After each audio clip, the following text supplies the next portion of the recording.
Welcome back. You are tuned in to Traders Nation. It's my pleasure to have with us prankster John Austin. John, welcome to Traders Nation. How are you? Hello, I'm very good, thank you. Good, good. John wrote Cubicle Warfare, by the way. Hey, John, you know what? I got to tell you, I'm going to lock this book up because I don't need reprisals from everybody else in my office here. All right? I don't need the ammo used against me, John. There's a lot of ammo in this book. It's loaded. All right, let's talk about the book here today. It's absolutely fantastic. What are the levels of difficulty for pranks? Is it from beginners to advanced? What would be a good example of a beginner prank? Yes, a beginner would be level 1, and that's something that anybody could do, very simple, takes seconds. So a good example of that would be simply putting hole punches on top of an office door to an entry of your victim's office. Right. Walks into his office, pushes it, and then it snows from the ceiling little hole punches. Very simple. Nice. Seconds. Nice, nice. How about Vaseline on a drawer under the handle? Is that a good one? Oh yeah, you could definitely put that at the entrance of the office. I mean, that's fun. It's quick. You know, it's just the guy just has to wash his hands. You know, a matter of seconds to clean up. So yeah, that's interesting. What would be an advanced level of a prank? There's one in there called Dark Coffee BBs, and it's kind of a Martha Stewart of pranks. Yeah. You take a paper cup, you cut off the bottom, and then you put a false bottom in that same cup using hot glue. You tip the cup upside down, and you fill it with about 500 of those little copper BBs that your kid would probably use for his pellet gun or BB gun. Right. And then you slowly and carefully slide it in front of your victim's keyboard. Right. Put a little bit of coffee on top to hide that false bottom. He comes into his office, throws his keys on the desk. He's like, "What's this miscellaneous cup of coffee doing here?" He picks it up, 500 BBs everywhere. That's a big problem. Yeah, that's a big problem. All right, so he's looking around wondering what's going on. What do you do when the guy next to you, in the cube next to you, okay? He's tapping on his desk. All right, he's got hell's bells going. What do you do with a guy like that? Is that like paper clip and rubber band time or what? Well, it all depends. You know, it's like, do you want to keep it on a humorous level or, you know, take it to more of a malicious level? You do have to sit next to this gentleman for years, so you don't want to push his buttons too much. But there's one prank in the book that you run your speaker and wire about, I don't know, like 25 feet away from your office and hide it in a filing box or a filing cabinet. Right. And then you slowly turn up the volume of like a cricket or a cat meowing or a dog scratching or something. And it's like, you know, that would probably drive him to the point where he's going to put his headphones on and just keep to himself. Right. All right. Now, paper clips in my office, I don't know what it is. I fill it up probably once a week.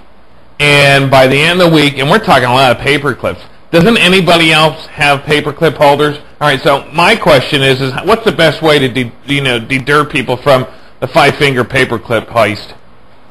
Let's see here. In the book, there's actually several suggestions that involve paper clips. And one of them is they're actually more targeting people with paper clips.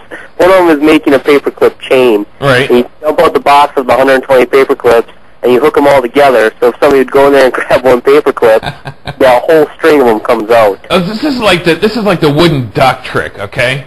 Right. So you put the real jar of paper clips in a drawer somewhere hidden, and you set them up with the chain paper clip on the desk, right? Exactly. It's like a trap, definitely. I love it. All right. Sooner or later, when you're the prankster, you got to be the butt end of a prank. Paybacks really are a problem sometimes. What's one to do? Always look over their shoulder. Yeah, pranks are like gifts. You know, you receive them and you give them, and you have to take them with a smile. Yeah. There's been several times where I've been pranked, and it's like I come back to my office after pulling something, sit in a chair, that's completely soaked in water. Right. Now my butt is wet for the next couple hours. Pick up the phone. There's Vaseline on the phone. It goes in my ear. I look at my keyboard. Somebody has popped out all the little keys, and it's like spelt my name in my keyboard. I mean, nice. All right, so let me ask you then. For the first time, I broke down and watched Jackass last night, and to me, that's probably a little bit on the extreme side. There's like a lot of pranks in there. I mean, it's hilarious, but you wouldn't be able, you couldn't pull that off in an office, and I'm sure you appreciate the humor. So, what, in your opinion, what would be the ultimate classic office prank that gets them every single time? Every single time. You know what? It's the whole Vaseline on the phone, I mean, that is an old school prank. It's been there forever. Yeah. But who looks at their phone every single time they pick it up? Nobody. I mean, it's nobody. It's an act. It's just an act. It's a natural thing to do. Yeah. and it's just, that Vaseline in your ear is annoying and disgusting, and it's just a mess. Or how about when they start wiping their face or something, you know, or wiping their nose with it, and then before you know it's all over the place. Yeah, definitely. All right. Now, it's all fun and good, but HR gets ear of this. They don't like it. They call you in the office. Do you leave the jar of Vaseline behind? Evidence, you know. Yeah. Get rid of all evidence. That's number one. Don't be suspect number one at all. That's right. And don't cause too much office damage. That could be a problem. Companies have a problem with that, don't they? Yeah. Right. Never go up the ladder either. Never prank the boss. Just keep it at your level, because your boss, he writes the reviews and drives a nicer car than you do. That's you just leave him alone. That's correct. And don't Vaseline the ladder. Yeah, don't Vaseline the ladder. That could be a problem, right? Definitely. All right, now, John, where can we find the book at? Well, you can go to cubiclewarfarebook.com. Yeah. And on that site, there's samples of some of the 350 drawings that are found in the book. Right. There's also a small video, like a step-by-step of one of the more complicated pranks in the book.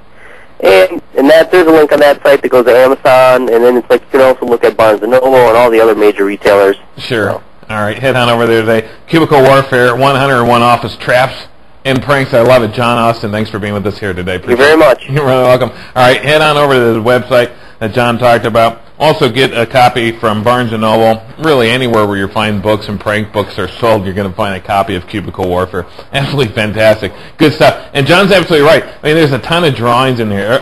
Like almost every prank has got a drawing or and a detailed graphic on how to pull the prank off. It's pretty good. Get a copy today for fun.